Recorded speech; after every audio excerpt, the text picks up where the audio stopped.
Praise the Lord. கர்த்தருடைய பிரசன்னம் மகிமைப்படுவதாக. எஸ்தர் 4ஆம் அதிகாரம் 14வது வசனம். Esther chapter 4:14.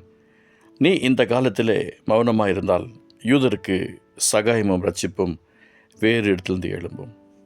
எனக்கு பெரிய மனவிலை கர்த்தருடைய நாம் மகிமைப்படுவதாக. ஒரு நிலத்தில் பயிர் வைக்கணும்னு நினைக்கிறவங்க, எப்படியாவது நம்ம குடும்பத்தை தேற்றணும், காக்கணும், இல்லை நம்மளுடைய ஜென்ரேஷனுக்கு ஏதாவது சேர்த்து வைக்கணும்னு நினைக்கிறவங்க என்ன பண்ணுவாங்கன்னா, அங்கே கிணறு இருக்கோ இல்லையோ, தண்ணி இருக்கோ இல்லையோ, முயற்சி பண்ணிக்கிட்டே இருப்பாங்க.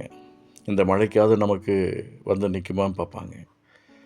சில நேரத்தில் சில பயிரை போடும்போது காற்று அடித்து அதை விளைவுகளை மோசமாக மாற்றுற காரியங்களும் இருக்குது. சிலர் என்ன பண்ணுவாங்க, மற்றவர்கள்ட்ட தயவு கேட்பாங்க. பக்கத்தில் இருக்க லேண்டில் இருக்கவங்க யார்ட்டையாவது கிணறு இருந்துச்சுன்னா, அதில் தண்ணி இருந்துச்சுன்னா எங்களுக்கு ஒரு சப்போர்ட் பண்ணுங்கள். அந்த குடும்பத்தில் இருக்கவங்க எல்லாத்துட்டும் தயவு கிடைச்சி இந்த நிலத்தில் அற்புதத்தை பார்த்துருக்கிற எத்தனையோ பேர் எனக்கு தெரியும். அதே மாதிரி தான் இந்த முர்தகாய் என்ற ஒரு தேவ மனுஷன் இந்த உலக ஜனங்களோட ஒப்புரவாகவே இல்லை. எனக்கு இந்த முர்தகாயை குறித்து நினச்சி பார்க்கும்போது, உலகத்தில் உள்ளவைகளிலும் அன்பு கூறாதிருங்கள், ஒரு உலகத்தில் அன்பு கூறாத பிதாவின் அன்பில் என்ற வார்த்தையின் பிரகாரமாக ஒரு ஆச்சரியமான ஒரு நபராக இருக்கிறார். அவருக்கு கர்த்தருடைய சமூகத்தில் அந்த யூதர்கள் தன்னுடைய இனத்தை குறித்து தானே ஒரு பக்தி விறக்கம் இருந்துகிட்டே இருந்துச்சு.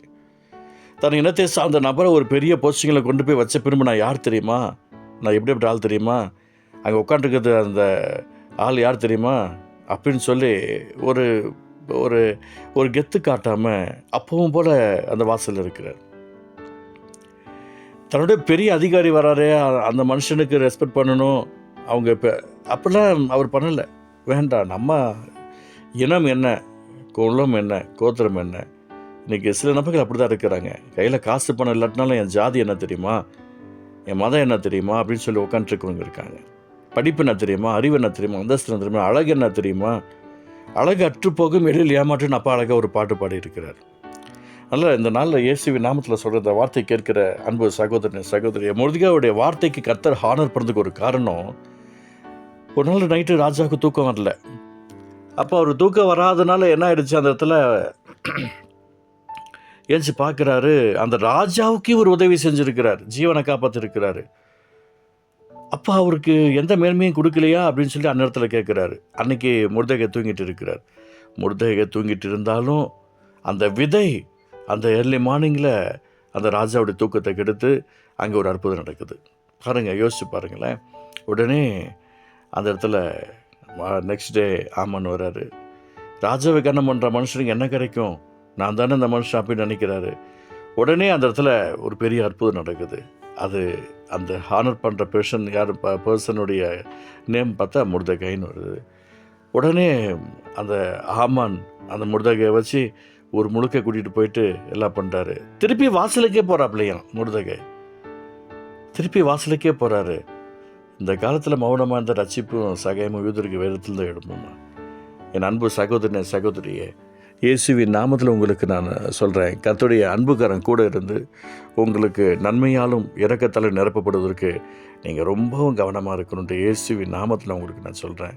தயவு செய்து இன்றைக்கி நீங்கள் இயேசப்ப பிள்ளையாக இருங்க. எங்கே போனாலும் நீங்கள் ஆண்டோட பிள்ளையாக இருக்கணும். அந்த தாழ்மையை பாருங்கள். தாழ்மைக்கு கர்த்தர் கிருபை வைக்கிறாராம், உயரத்தில் வைக்கிறாராம். இன்றைக்கி ஒரு சின்ன விஷயம், நான் சர்ச்சில் ஒரு பாட்டு பாட்டேன் தெரியுமா, நான் ஜெபிச்சிட்டேன் தெரியுமா, நான் யார் தெரியுமா அப்படின்னு அது ஒரு கெத்து நமக்குள்ளே வந்துடக்கூடாதுங்க. ஏசப்ப கிருபையில் ஒருத்தர் என்னை பார்த்து சொன்னாங்க, உங்களுக்கு இவ்வளோ பலவீனத்துக்காக நான் கர்த்தரை ஸ்தோத்திரம் பண்ணுறேன், அதனால தான் உங்களால் நிற்க முடியுதுன்னு. அப்போ நான் யோசித்தேன், நான் இந்த வார்த்தை கூட நமக்கு வந்து அவசியமில்லாத ஒரு வார்த்தை அப்படின்ற நான் நினச்சேன். ஆமாம், இயேசுவி நாம சொல்கிறேன், நான் பெருமையே படமாட்டேன்ற ஒரு விஷயத்தில் கூட நம்ம பெருமைப்பட்டு விடக்கூடாது. இயேசுவி நாமத்தினால இந்த முர்தகாய்க்குள்ளே அந்த சுபாவம் நமக்குள்ளே இருக்கணும்.